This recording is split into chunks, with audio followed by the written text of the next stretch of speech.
Hey gang, and welcome to the Meddling Kids podcast, a review of all things Scooby-Doo.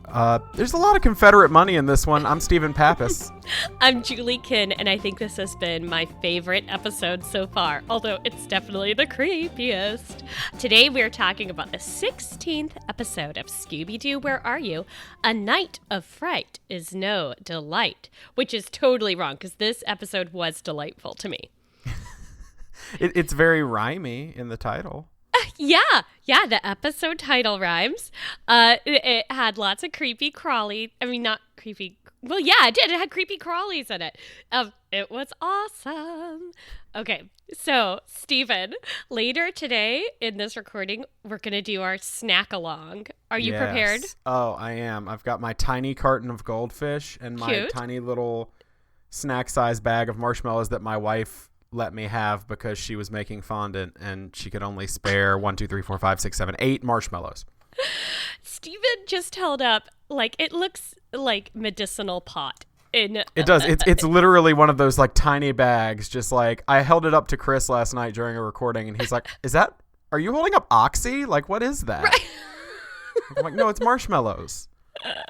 Oh my gosh, but it's like doled out. At first I thought you were going to say it's because you were trying to cut down on sugar. So Katie was like, okay, you may have 8, but that's it.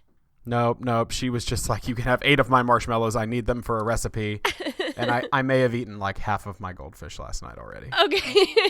I've already been snacking on this, so I'll have to go up and get it when we get to that point because I don't trust myself around it otherwise. Oh, that's fair. Okay. Yes, so we'll have to take a break. So should I get into describing this episode? Do it, because I have so many questions. Okay, I'm going to answer them all because I did lots of research on eBay to discover the answers. I'm pretty sure that you must have researched the same thing I'm going to ask you about at the end of the episode. Excellent. Okay, we start with an awesome spooky house on a big old rock, and it looks amazing. Like, I would love to take a tour of this house. No? No. It looks terrifying. It's got everything. It's like 3 or 4 stories. There's hidden caverns, secret passages. This is like my dream house. I'm worried about you. You should be, because last night I had my first date night with my husband in a really long time. Drought. Anyway, we decided to spend the beautiful fall night walking through an ancient cemetery. Well, okay, not ancient, but like 1800s, which is ancient for the Pacific Northwest. Oh, yeah. Well, when I was in Charleston, I walked through an old cemetery from like the 1700s, so I can't say anything. Okay, don't. Yeah, it was romantic and wonderful. Anyway, but although I did ask him at one point, are you Fred? Because he was like getting so excited about it. Okay. Anyway, the kids are on a motorboat and Fred is driving. They say that they're going to this house for the reading of a will because as they're reading from a newspaper, dog named in a will. Apparently, Colonel Beauregard Sanders of the chicken fortune, I would assume. I think so. Okay, I think it's canon that this is Colonel Sanders of the Kentucky Fried variety. Yes. He left $1 million to 4 relatives and a dog named Scooby-Doo for saving Beauregard sometime in the past. I didn't quite catch it. I think he saved him from drowning or something. Something like that. I was too focused on, 1, why would anyone leave a dog a portion of their inheritance? And 2, my entire thought process here is, I wonder if there's another dog named Scooby-Doo. What if this is all mistaken identity? That's a good point. That's a good point. So I think it has been recorded in history that people have been leaving their fortunes to pets and houses to pets and things at least for a few hundred years in Western Europe. That doesn't... Okay. All right. Yep. Rolling with it. It happens. Okay. While they're coming, a mysterious figure watches them approach. And they're greeted by an attorney. His name is Carlsgood Creep, attorney of the late Colonel Sanders. And I was really upset about this because I assumed he was a butler when he opened the door. Yeah. And I was like, oh, it's Lunch's like long lost cousin from last week. And so I wrote down, I'm going to call him Lynch. Oh, and we then, could still call him that. Well, no. Then immediately he's like, I'm Doodle Ted Creeps. Mm-hmm. I don't remember his first name already. I've lost it. Carl's good, but I like Doodlehead much better. There you go. Doodlehead Creeps. Okay. Doodlehead Creeps. His partner, Mr. Crawl, couldn't make it there that weekend. I don't know why they had to bother that, except mentioning the guy who's not there, except that it allowed for the gag of these two lawyers are named Creeps and Crawl. Ugh. Hilarious. It's like the end of an episode of the Car podcast. Car Talk. Oh, I was like, what? Gotcha. That car podcast. Okay, so let me warn you all, there are a lot of characters in this episode, and I am making some diagrams that I'll put on social media later. I took pictures, screen caps, and I'll put little labels for all the characters because there's a lot of people. To keep them separate, the artist carefully colored their skin and clothes like with different hues and tints. They're all like Euro Caucasian. Brilliant art design. Yes, brilliant art design. A true artiste was working on these characters. At the same time, are you starting to notice like the animation seems to be getting better in the last few episodes? Yeah, totally. No, like I said, I thought this episode was exceptional. There was a lot of amazing stuff in it.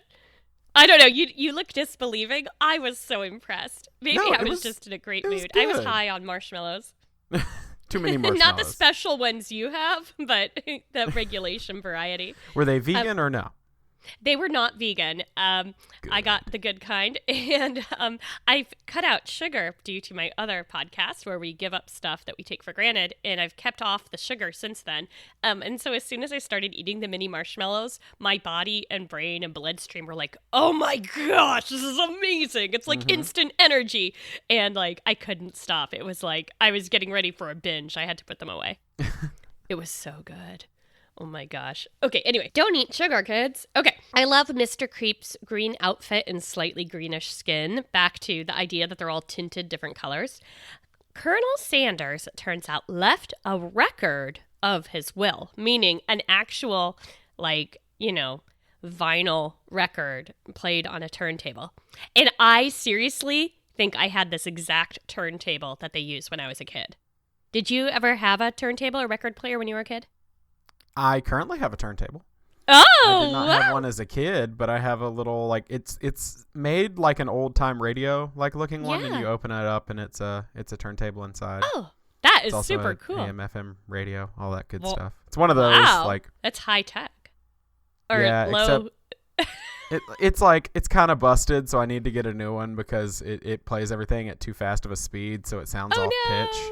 Yep. So and it's cheaper to just buy a new one. I would imagine so, them fixing it. Yeah, when I was a kid, a really fun thing to do was to play your records at the wrong RPM to make them sound funny. We had fun. But you would like destroy the records by switching them back and forth between like 45 and what is it, 32? 72. I don't think it just. I don't remember. Well, maybe that is how I it could ended scratch up the records. I guess that's true. I don't know. My favorite record was Free to Be You and Me because my parents were feminists. And I also had like some stories on record. And I spent hours with that record player, let me tell you. Indiana. Now, early 80s. When his record started playing, was I the only one that I was like, okay, Colonel Sanders, clearly the inheritance is going to be the secret recipe for the extra crispy combination of herbs and spices. And that is what they're getting. Oh my gosh. That is... Is it 11?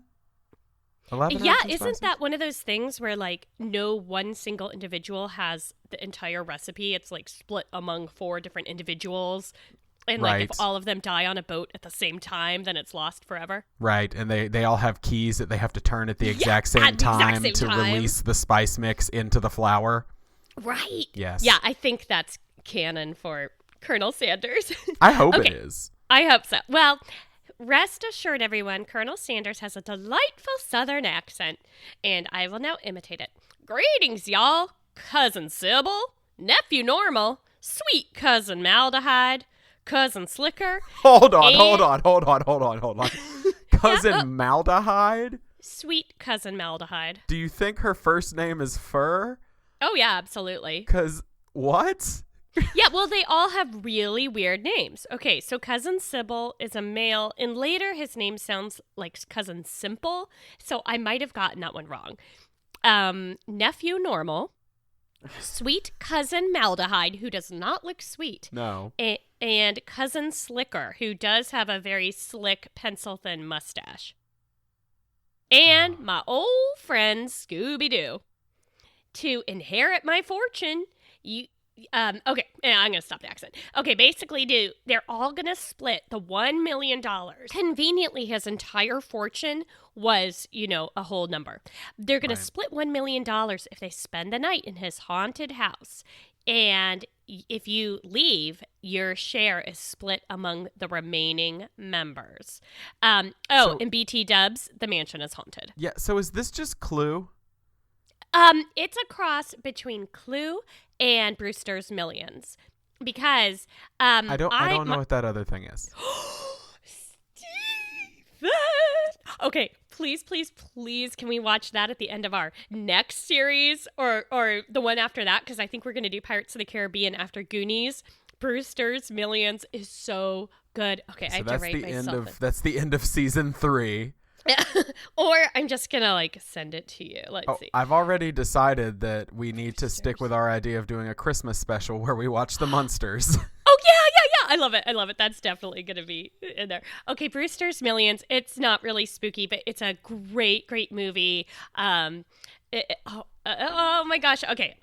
Look it up on Wikipedia. We'll talk about it later. I could seriously spend 10 minutes talking about it. But basically, it's this guy who has to spend an entire fortune, and he has to spend it down to every last penny. And if he does, then he'll inherit the entire real fortune. He's starting off with a little bit of the money. Brewster's Millions. Okay. Is it a good movie? Because it has a 36 on Rotten Tomatoes. It's amazing. Well, okay, define good.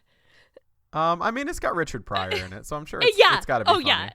Yeah. No, and it's Richard Pryor at he's clean and with it. It's really good. Okay. Anyway, let's continue. Okay. Listeners can weigh in. Is this a good movie or not? I mean, it could just be one of those movies that I remember fondly, but I've watched this one since my childhood. It's not like Goonies, which I will surely be disappointed in. I'm sure I will be too. So my question was, who's going to inherit this money if no one spends the night? Because I've seen Brewster's Millions. Spoiler alert. Also, this attorney has a lot of evil laughing, which just makes me very suspicious of Mr. Creeps. They all try to go to sleep. The girls are in one room, the boys are in another, and each of the cousins and nephews and relatives are all in their own separate rooms. And Scooby gets to bring a squad. Why does he get to bring his squad and all the others have to do it on their own? I know, it's not fair. Well, it's possible that the other 4 all live together. Maybe. And that they're a squad. I mean, he is a dog. Someone's got to walk him. I mean, he does plenty of walking on his own. Handlers. Okay, well, they don't know that. They don't know he has opposable thumbs and amazing skills. Okay, and he can play an organ. So they all try to go to sleep, but Scooby's totally freaking out. So he decides to have a nice hot bath, and it's adorable. I'm posting a picture of him in his fluffy slippers and bathrobe. I just want to hug that guy. It's cute, but I also had the Donald Duck conundrum of you're always naked. Why are you wearing a bathrobe? Because it's the old adage of Donald Duck never wears pants, but when he gets out of the shower, he wraps a towel around himself. Why? Yeah.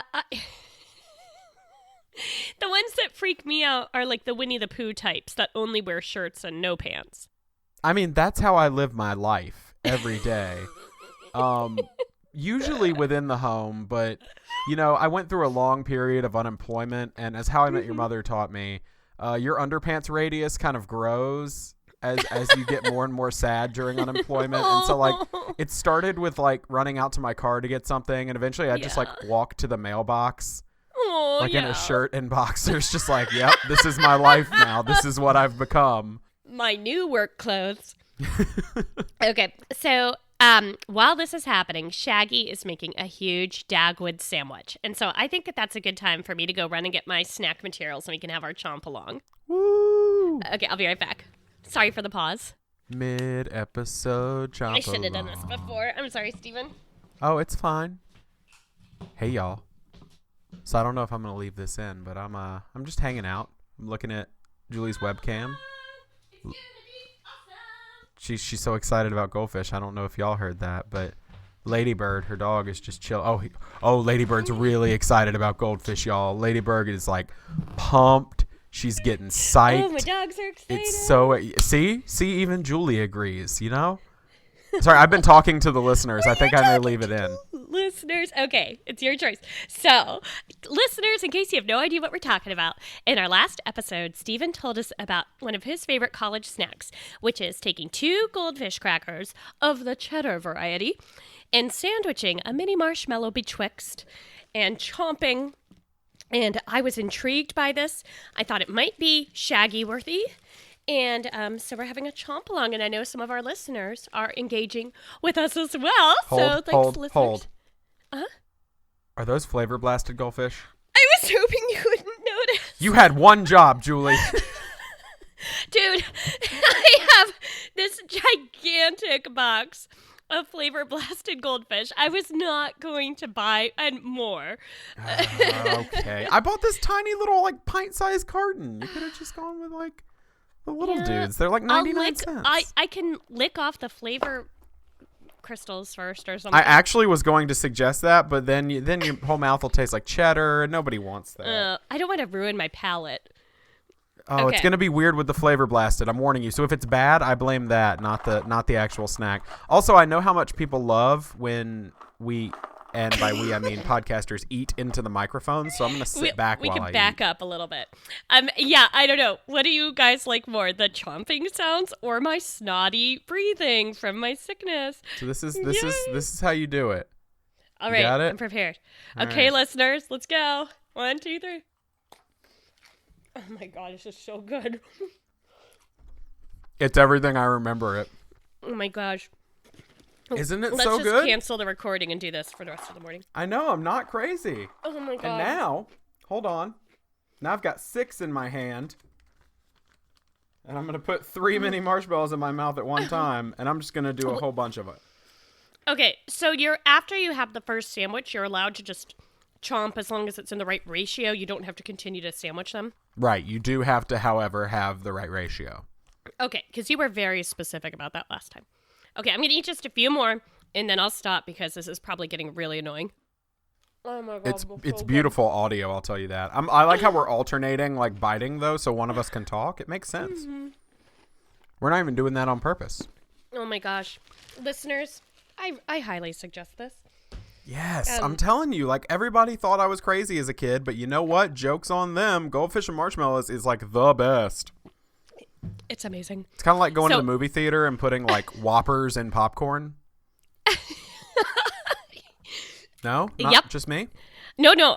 For me, it was Milk Duds and popcorn. Milk Duds and popcorn, also good. Because the chewiness helps get the kernels not stuck in your teeth. Sense. Like, pulls them out. Oh, I used to do Bunch of Crunch in popcorn, too. I don't know what that is. That some Bunch of Crunch is like the best candy ever. It's basically just Crunch bars, but in like big granola like shapes of them. So it's like you don't have to eat the Crunch bar. It's like a big like. This sounds gross, but like a globule of like Crunch bar. Oh, that sounds so good. Yeah, it's like Butterfinger BBs when those used to exist, but Crunch bars. You know what I'm gonna do?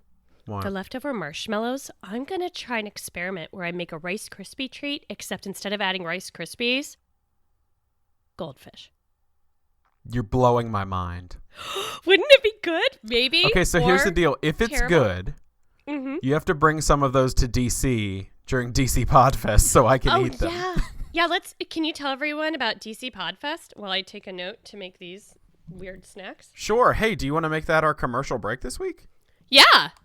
Cool. Well, we don't have a recorded commercial break this week. It's just a me talking commercial break. Okay. So we've had our chomp along, and now it's time for a commercial break. Yay. I will be with Is This Adulting doing a live show at DC Podfest on November 10th and 11th. It is a Friday and Saturday. The live show will be Saturday evening at 8 p.m. Tickets are on sale now. You can get the tickets to the festival for, I think, $100 to $130 to get in, but the tickets just to the live show are $20, and that gets you in to see Is This Adulting?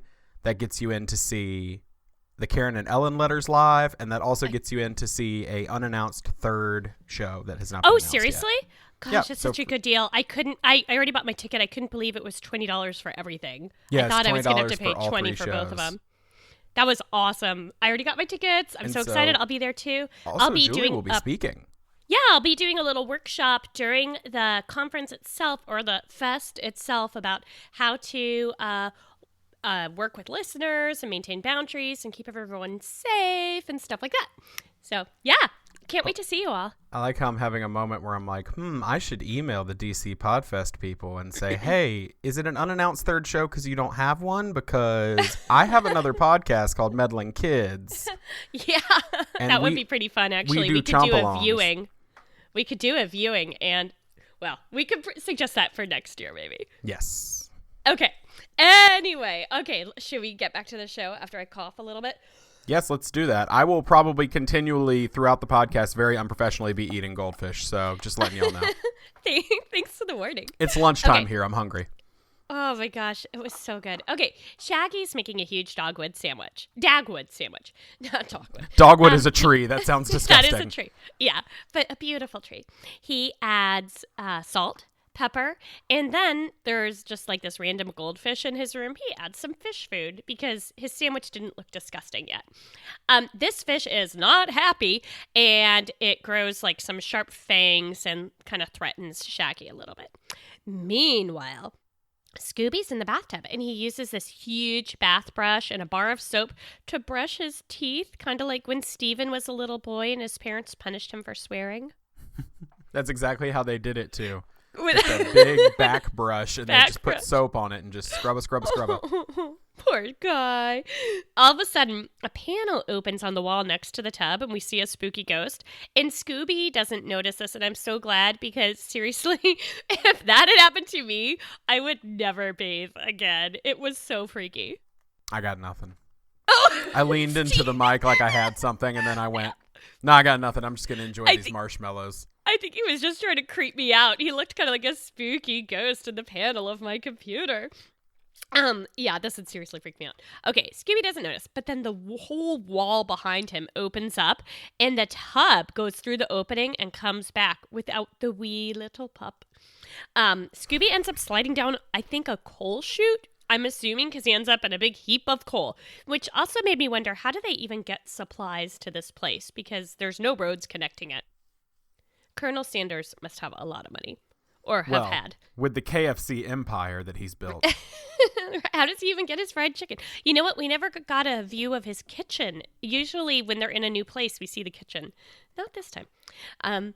Okay, we see the scary ghost down there by the coal. It's kind of like a ghostly, transparent outline with red eyes and mouth holes and a shadow of like a manacle and a chain. It just struck me, we never learned at the end how they did that effect. I'm guessing projectors? No, they never did explain it. Or maybe it was actual real ghosts. It's always a projector. Okay, it's always a projector. Scooby runs and runs through a door, leaving a Scooby-shaped outline. And he gets back to the room he's sharing with Fred and Shaggy. Fred's reading a big old purple book, by the way. Scooby tries to explain his situation, and Shaggy translates it quite accurately through his pantomime and Scooby talk. But Fred is totally disbelieving because the bathtub is still there and it's bolted down. I did not like that. Because after all they've been through, come on, guys. And they're in a haunted house. Like, Scooby's not making this up. He's, I just figure either Scooby might have dreamed this all, or Fred and Shaggy are total tushy holes for, not believing him. Sorry, I'm having a moment where I'm like, so KFC, Colonel Sanders. I went down a rabbit hole. Yeah, no, I'm going to eat some marshmallows while you theorize. Yeah, sugar. Let's talk about other foods that'll kill you. So